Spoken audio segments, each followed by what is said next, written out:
All right, y'all. We are in part 2 of the script breakdown analysis, whatever you want to call it. We've got these 4 sections to the script. And in the last video, we took, well, I don't know if it's the last one. Who knows? I may put things in a different order or add some things in between these videos. But at some point in the past, we covered the first section here, which, if you remember, I mean, you see this, it's like a handful of sentences, maybe like 10, I should say. So 2 handfuls of sentences, but a lot of intentionality going on there and a lot of strategy into why we are saying the things we're saying. And so now we're getting to some of the more difficult sections of the script. Why? Well, because every other section after this will not be word for word like the agenda and upfront contract section. Like, you can almost read this word for word. You got to perform it, but it'll get you to the end. Okay. So let me just start with a couple of things here. We're going to take this in sections. All right. So from here on out, if I have something in this like light gray color, this is kind of like the internal dialogue, my inner thoughts that I'm trying to communicate to you. So remember, the number one goal for these calls, right? Remember the first video, the number one goal is to solve a problem. That's the key to getting us to success. The way we are going to solve a problem is through this questioning strategy, pain discovery. Our goal here is to get to pain. Why? Because we can't solve a problem unless someone tells us what their pain is. Okay? Every question we ask needs to dive into pain. I will show examples later of how people can screw this up. You think that when you get on a call, it's important for you to ask questions such as, hey, how long you been using LinkedIn? Where are you located at? What color is your car? You wear boxers or briefs? These types of questions are just really fact-finding questions, most of the time providing us with pieces of information that aren't going to do anything for us.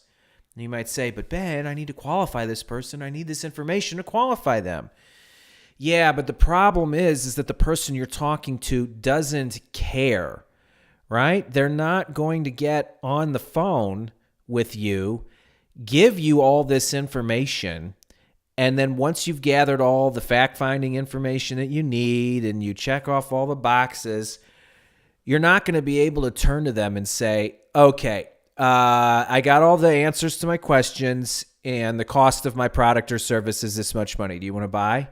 They're going to say, no, I don't want to buy. I don't even know what the hell you're selling me and what. We haven't done anything yet. You've just asked me a bunch of questions that are serving you, okay? So below this section, and it's not this bit right here, we'll talk about this in a second. Below this section are a list of questions. How about I read this properly?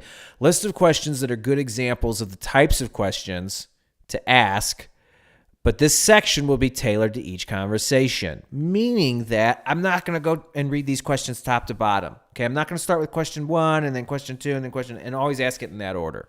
All right?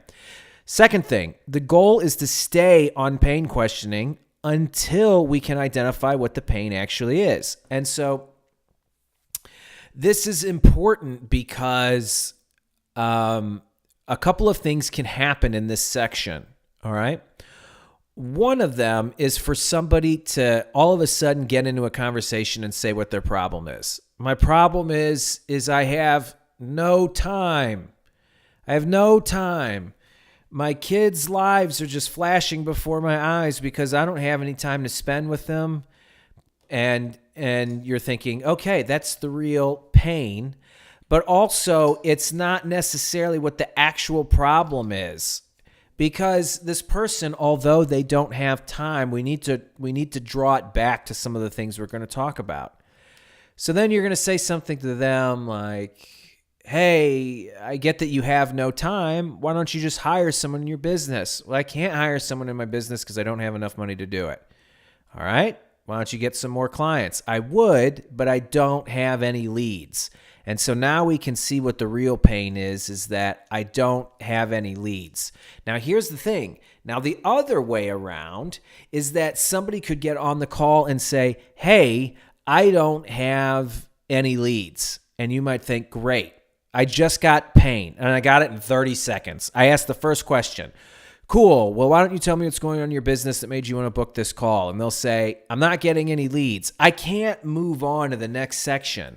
I have to stay in pain for a little bit because we really have to get down to the nitty gritty. And so I almost went both ways. I want to get them to say, I don't have enough leads and I need more leads so I can hire more people so I can spend more time with my family.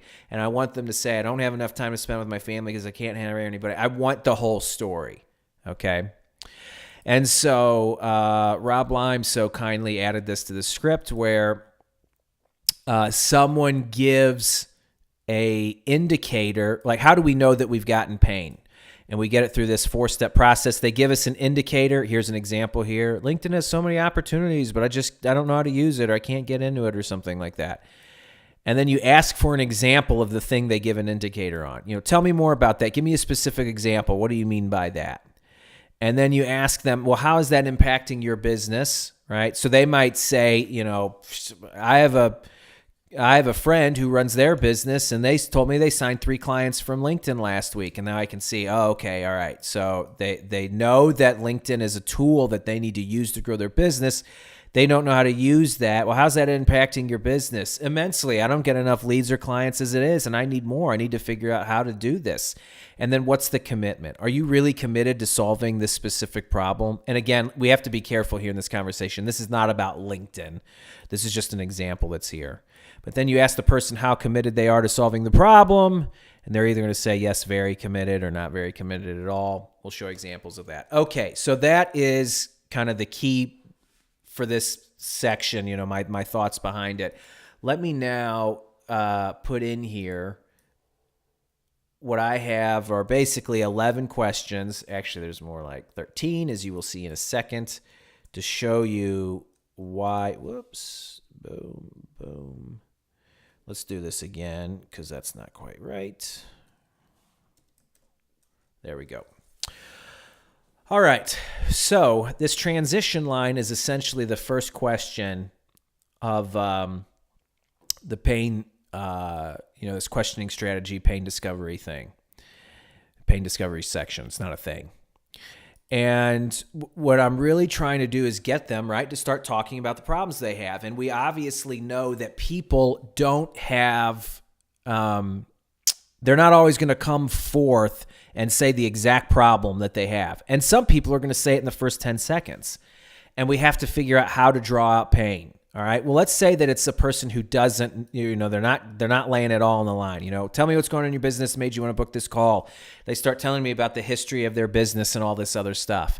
I'm going to start looking for things in their story that lead to problems. Someone might say something. I stop them and I ask them, well, why is that a problem?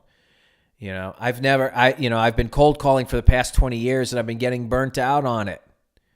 Wait, hold on a second. Well, why is that a problem? If it's been working for 20 years and it works, honestly, why is that a problem? Well, the issue is it doesn't work anymore, and that's why I've been getting burnt out on it. Oh, well, how long has that been going on? It hasn't been quite as effective over the past 5 years. Wait a minute. You've been cold calling for the past 5 years, and you haven't been able to You've been doing this for the past 5 years. You've been sticking with it, haven't solved this problem, blah, blah, blah, blah. You get my point, right? Well, how's that affecting your business? You've been doing that for the past 5 years. What's the reason you'd think you can't solve this problem? Well, why is it important to solve this problem? You've already had a certain amount of success in your past. Can't you just kind of keep riding this out? They're going to give you the reasons why this is painful. Now, here's the thing. If they all of a sudden tell you that their pain is, I don't get enough leads, I still want to go through a lot of this questioning. I think that's a very tricky call to take. It's a very tricky situation when you say, why don't you tell me what's going on in your business that made you want to book this call? Well, I'm not getting enough leads in my business. I'm not getting enough sales in my business. Okay, cool. Let's go on to the solution. You see how that's just it? I got to get them telling more of the story where I'm going to say, all right. Well, tell me more about that. What does that mean? You're not getting enough leads. What are you currently doing in your, I could follow up with this question. Well, let's back up for a second. What's not happening currently that should be happening in your marketing and sales systems? And they're either going to say their marketing is not generating as much as it should be, or they're going to say they're not doing anything.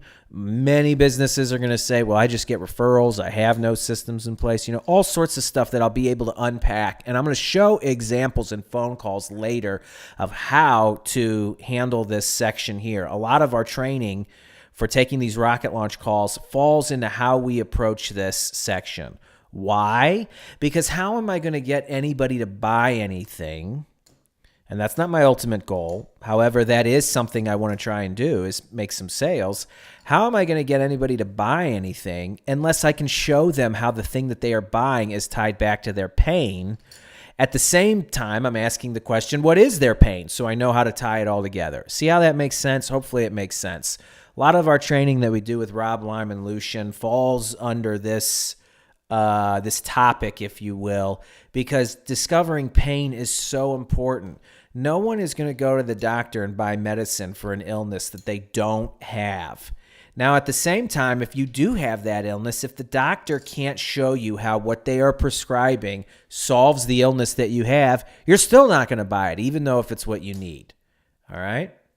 So let's say that we sit in pain for 15 minutes, because that'd be a good amount of time to get into pain. There's more to this section, and I'm going to put in the next section in here. My goal when I get to the end of this pain questioning, if you will, get this right.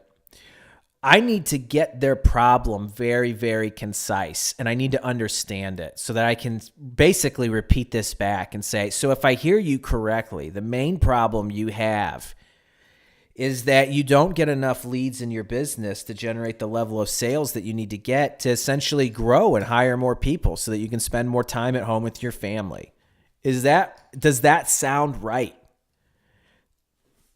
Excuse me. So why am I asking, does that sound right? I want them to confirm like, yeah, you nailed it. That's it. Because if I'm wrong on the pain, I want them to tell me, because I won't be able to pitch the solution. First of all, I won't be able to get them a solution, and I won't be able to solve their problem, which is my ultimate goal. That's why I need the pain. At the same time, the folks who are the right fit for Rocket Launch, I won't be able to get them to see the value of the program unless I can first understand their pain and draw the connection, kind of create a bridge between the pain and Rocket Launch. All right. Does that sound right? Okay, cool. So I got some other questions that I ask here. This is going to start, this is going to be ammo for later, right? This is ammo that I'm going to use for later on in the conversation.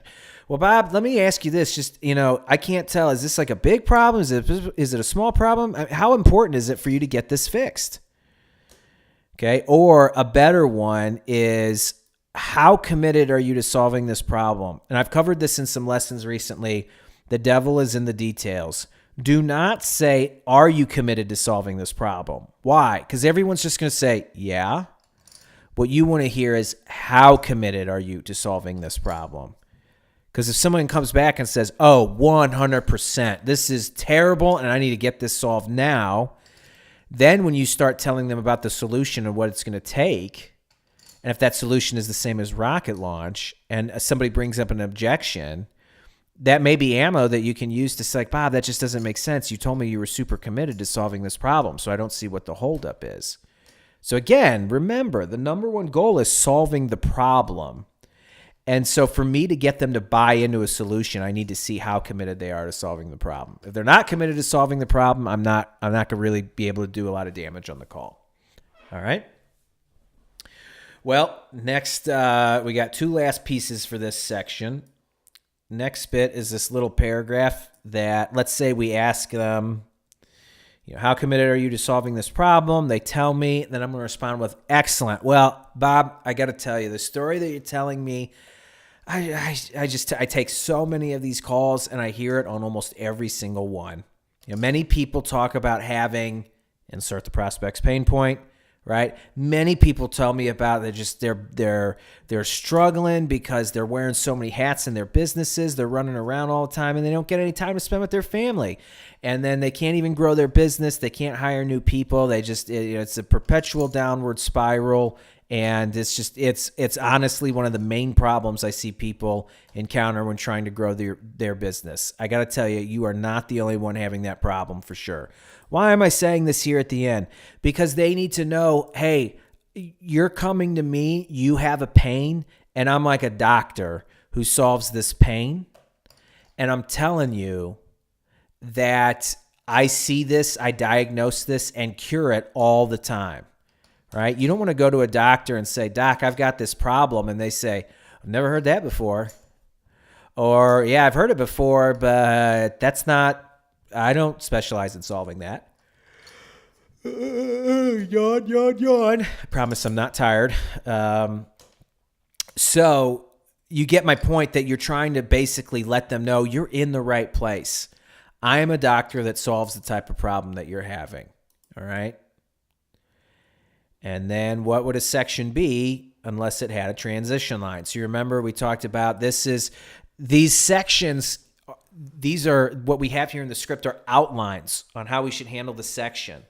But you can see here, like you just cannot go through this section word for word. It won't work, meaning that you're going to do some navigating using this section of the script to kind of guide you from the beginning, this question here, to the next section, which is the solution. So if I need a line to get back on track, what is that? What's my transition line? Well, we're making the assumption that we got this person's pain point, right? Just like I described it.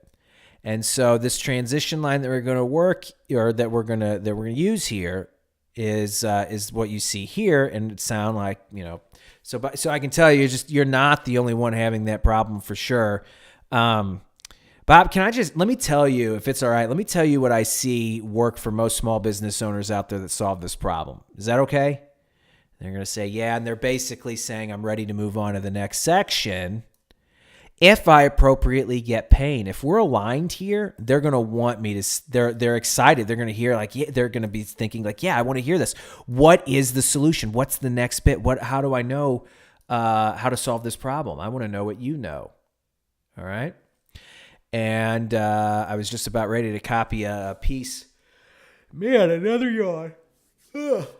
So I was about ready to copy another piece in there, but that's for the next video. I'm taking these in stride because you may be watching them in different points. And I want to break up these lessons so we can really see how each section operates and what we need to do for each section. So for pain, or for this second section, questioning strategy and pain, what do I need to do? I need to get the real pain that the person is going through, and not just scratch the surface. I don't just need a little bit of pain. I need a lot of pain. I need the whole story on the pain. What problems do they have? Why do they have those problems? I need to understand the ins and outs of everything in this section, because I'll never be able to provide a solution unless I understand that pain. The other thing is that I probably want to stay in this section for at least 10 minutes, but maybe even 15 or 20 minutes. It could even be longer, especially because they're going to be laying out some background for you, and you'll pick and choose your shots on where to start, I don't want to say interrupting, but stopping them and saying hey, let's not go down that road. Tell me about, this comment you said, because it more relates to pain. And hopefully that makes sense. I feel like I kind of babbled through there, but I think you get my point, is that we need to get pain in this section, and we need to be deep in it, which means that we're probably going to spend at least 15 minutes in this section talking about these problems, and getting us to a place where we can say this transition line. If you don't feel comfortable saying this transition line, there might be a good chance that I didn't get pain, right? So that's a really, really good indicator for you about how deep into the process you are. Okay. So agenda, upfront contract, we outline what's going to happen in the call. We kind of seed the fact that if we think it's a fit, we're going to talk about one of our programs at the end of the call. And here's the thing. I think I said this in the previous lesson. We're not going to talk about this program again until it's appropriate. And let's look at this section here. Questioning strategy. There is not a darn thing in here about rocket launch. Nothing about rocket launch. So I'm not going to talk about it because it's not appropriate yet.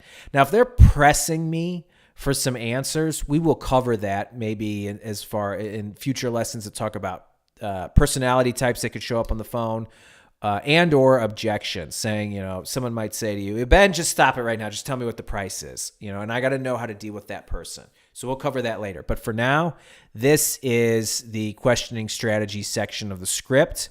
And we have got to be able to go from, cool, why don't you tell me what's going on in your business that made you want to book this call, all the way down to, well, can I tell you what I see work for most business owners out there that are trying to solve this problem? Can I tell you what I see work for most small business owners out there that solve this problem? Yeah, that's what I want. All right. See you on the next lesson.